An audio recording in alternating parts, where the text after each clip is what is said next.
João passou no vestibular, que alegria! João passou no vestibular, grande coisa. E seu filho preferido não conseguiu passar no vestibular, não foi? O atual dela traiu. Ai, me sinto vingado. Falar de outras pessoas, quem nunca? O tempo quase todo.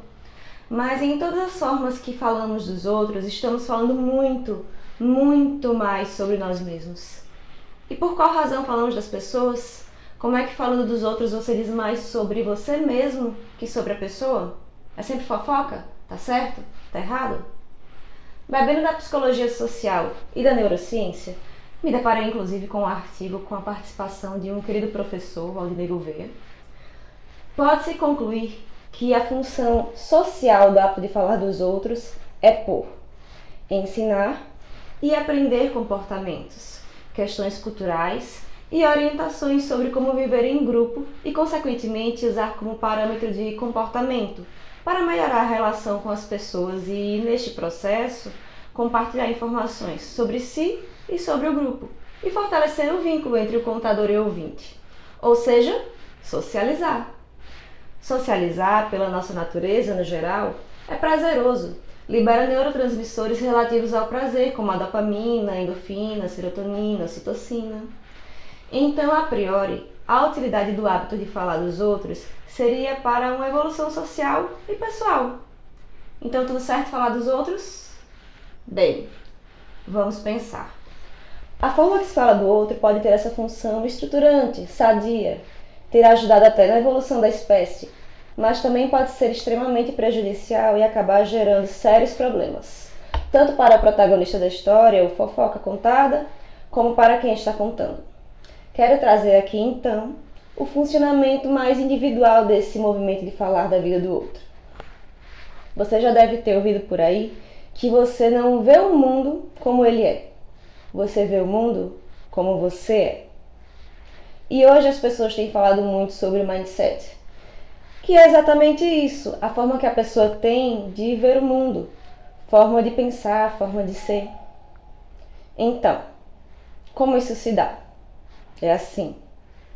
A psicanálise já demonstrou que existe um movimento inconsciente que nos acompanha. E tanto a psicanálise como as neurociências afirmam a necessidade que temos de estabelecer vínculos, de afeto. Então nós buscamos o olhar do outro para podermos trocar afetos, nos basear no outro e sermos reconhecidos, nos reconhecermos. E nesse encontro com o outro, vamos primeiro receber as mensagens externas, captar fisiologicamente informações concretas mesmo, de fora, e processar a partir da nossa percepção. É aí que está. Quando a informação entra, ela vai passar pela nossa subjetividade e pelos nossos movimentos, conscientes e inconscientes. Nossa psicodinâmica, nosso ego. Não é ego de vaidade, gente. Ego significa o eu de cada pessoa. Nosso ego administrando o id, superego e seus desdobramentos. Nosso narcisismo. As informações recebem o nosso carimbo pessoal. Nosso achismo sobre as coisas que vai além do que elas são. Vai ser baseado na nossa história de vida, no nosso autoconhecimento e em como comparamos a nós mesmos com o que o outro é, nossa interpretação. E o movimento inconsciente pelo qual nos relacionamos inicialmente com os outros é o mecanismo chamado projeção, onde damos ao outro características que primeiramente são nossas, sem perceber, de forma inconsciente, pois não conhecemos o outro de fato ainda, mas já temos uma opinião sobre ele, não é mesmo? E por isso que às vezes olhamos para alguém que não fez nada, absolutamente nada, e dizemos, não gostei. Então nossa opinião sobre as pessoas e também sobre as informações pode ter mais ou menos relação com a realidade. Vai se aproximar da realidade à medida em que nos questionamos o motivo de acharmos o outro assim ou assado, que nos relacionamos com o que o outro mostra ser de fato, com o seu comportamento, com a sua fala. O quanto acreditamos sobre o que achamos do outro e sobre a história que ouvimos do outro, também demonstra o quanto a gente tem de mais ou menos autoconhecimento ou funciona mais sobre forças inconscientes de forma mais imatura. Quando estamos diante de uma história alheia, não estamos diante de fatos. Estamos diante, sempre, de uma produção subjetiva, a partir da percepção de alguém, acerca de uma história com um protagonista. Então, há uma verdade de fato na fofoca, na história que falamos dos outros? Não. Há apenas o contexto e um protagonista no qual nos espelhamos, nos comparamos. Passe informação brincando de telefone sem fio que você vai ver como ao final a informação está distorcida. A história do outro chamou a atenção porque algo em nós ficou mexido com ela, conscientemente ou não. Você se identificou com algo daquela história. E vamos falar dessa história com outra pessoa como forma de reconhecimento, reafirmação, comparação, tentativa de refletir sobre algum conflito nosso que enxergamos ali. Pode ser como uma reação defensiva contra algum sentimento negativo gerado, ou um movimento de comemorarmos com esse outro algo como se fosse nosso, num movimento de empatia, admiração, entre outras possibilidades. Por isso mesmo, Freud disse, quando Pedro me fala de Paulo, eu sei mais sobre Pedro que sobre Paulo. Sabendo disto, ao falar do outro, é necessário entender que não estamos falando de verdades. Não temos pleno saber sobre esse outro da história. E para nos aproximarmos da verdade, teríamos que ir diretamente à pessoa, conversar, refletir, olha o trabalho que dá. E o quanto acreditamos que sabemos do protagonista da história, nesse caso, no falar da vida alheia, também indica o quanto a pessoa pode funcionar de forma imatura, regressiva, infantil, negando a realidade. Digo regressiva, infantil, com sensação de onipotência e onisciência, pois a pessoa acredita que sabe exatamente o que o outro deve ter pensado, e julga, e opina. Características que são próprias de um momento da vida onde predominava um narcisismo primário e simbiótico. É o bebê, em certo momento, quem pensa que ele e a mãe seriam a mesma pessoa. Por sua imaturidade psíquica e motora, não percebe a realidade como é.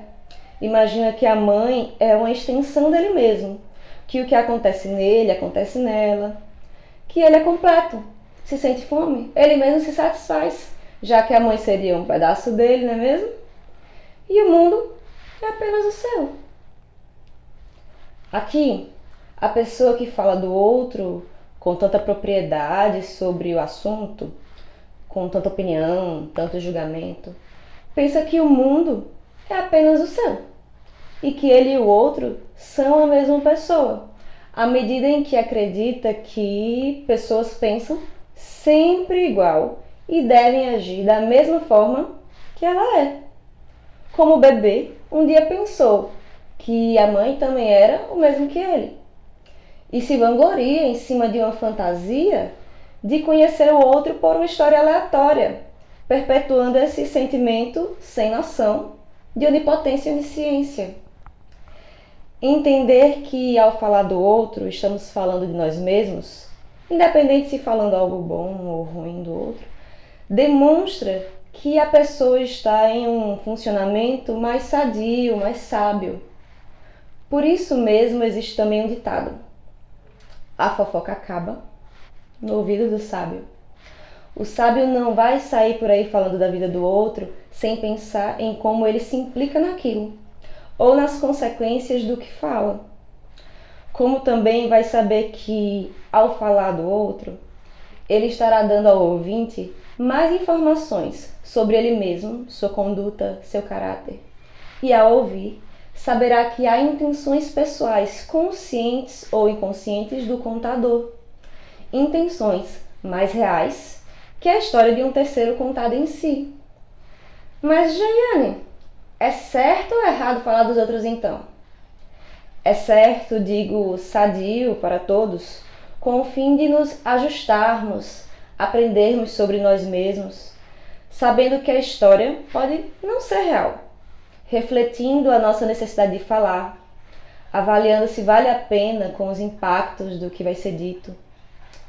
É pouco adaptativo, adoecido para si mesmo e para o outro, quando somos motivados por sentimentos ruins de denegrir o outro ou a nós mesmos, independentemente se estamos falando bem ou mal de alguém. quando falamos de outras pessoas, nem sempre estaremos ativando regiões cerebrais e liberando neurotransmissores relativos ao prazer, não, viu? Ué, então falar bem não é o certo e falar mal é errado? Não é assim? Então, gente, é mais complexo.